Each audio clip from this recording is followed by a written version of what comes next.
Martin Paes memberikan komentar optimis mengenai masa depan timnas Indonesia setelah tim Garuda Muda berhasil melangkah ke Piala Dunia U17 2025. Paes menilai bahwa pencapaian tersebut menjadi tanda bahwa masa depan sepak bola Indonesia semakin cerah. Masa depan terlihat cerah, tulis Paes dalam unggahan Instagram story-nya. Timnas Indonesia U17 menunjukkan performa gemilang dengan melangkah ke babak perempat final Piala Asia U17 2025 sekaligus memastikan tiket ke putaran final Piala Dunia U17 2025. Kepastian Indonesia lolos ke Piala Dunia U17 2025 didapat setelah meraih kemenangan 4-1 atas Yaman pada pertandingan kedua grup C Piala Asia U17 2025 yang berlangsung di Jeddah. Dengan hasil tersebut, Indonesia kini memuncaki klasemen grup C dengan raihan 6 poin dari 2 pertandingan. Dengan hal itu tentunya, ini menjadi salah satu yang perlu kita nantikan.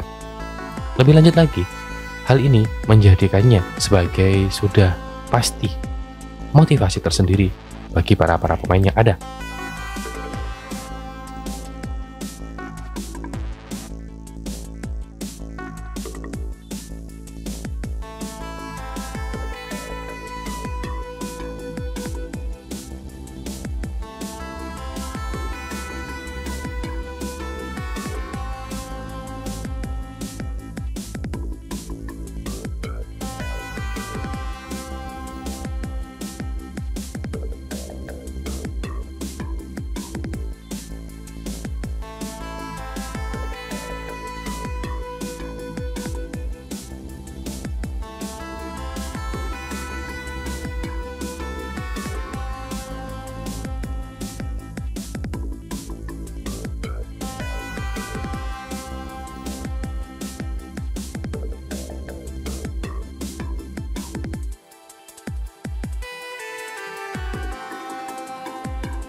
Nova Arianto membuktikan diri sebagai salah satu pelatih paling berbakat di Indonesia.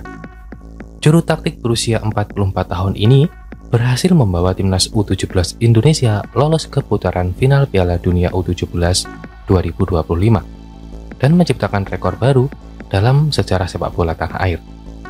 Keberhasilan ini menjadi Nova sebagai pelatih pertama yang berhasil membawa tim Indonesia lolos ke Piala Dunia melalui jalur kualifikasi.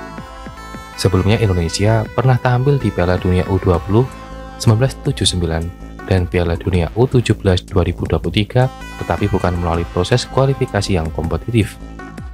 Kepiawaian Nova sebagai pelatih tidak didapat dalam semalam. Ia mewarisi kedisiplinan tinggi ayahnya, Sartono Anwar, yang juga seorang pelatih terkenal di masanya. Selain itu, Nova telah membangun reputasi solid sebagai pelatih kepala di berbagai klub Indonesia sebelum akhirnya bergabung dengan tim pelatih Sinteyong pada Desember 2019. Selama 5 tahun bekerja sebagai asisten Sinteyong, Nova banyak menimba ilmu tentang taktik modern dan manajemen tim. Pengetahuan itu ia terapkan dengan gemilang saat dipercaya memimpin timnas U17 Indonesia. Nova mengadopsi pendekatan Sinteyong dalam menyusun strategi permainan. Ia menggunakan formasi 3-4-3 dengan fokus pada serangan balik cepat dan pertahanan yang rapat. Selain itu, Nova dikenal sangat ketat dalam membangun kedisiplinan pemain.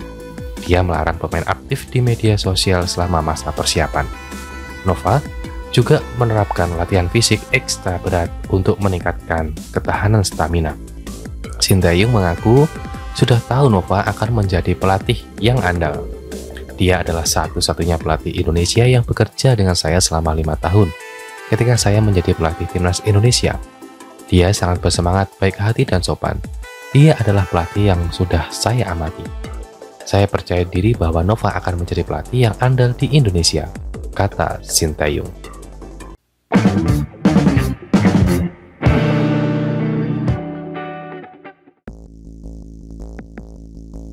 Pemain timnas Indonesia Kevin Dix menebar ancaman untuk dua pertandingan yang akan dihadapi selanjutnya. Ia akan memberikan kemampuan maksimal demi meraih hasil positif saat melawan Cina dan Jepang. Timnas Indonesia akan melakoni dua pertandingan krusial pada Juni mendatang dalam lanjutan ronde ketiga kualifikasi Piala Dunia 2026 zona Asia. Pertandingannya adalah menghadapi Cina dan Jepang. Timnas Indonesia terlebih dahulu akan menjamu Cina dalam Stadion Utama Gelora Bung Karno, Senayan, Jakarta pada 5 Juni mendatang. 5 hari setelahnya, skuad Garuda bertandang ke markas Jepang. Dua pertandingan ini khususnya saat bersua dengan Cina sangat penting buat dimenangkan. Itu buat menjaga asa lolos ke babak selanjutnya. Sementara saat bersua Jepang diharapkan tim asuhan Patrick Kluivert bisa mengantongi hasil imbang. Meski hal ini sangat sulit didapat mengingat Jepang ada di level berbeda, ditambah mereka adalah tuan rumah. Kevin Dix meyakini akan berusaha habis-habisan di laga selanjutnya. Ia yakin semua pemain akan mati-matian demi meraih 3 poin.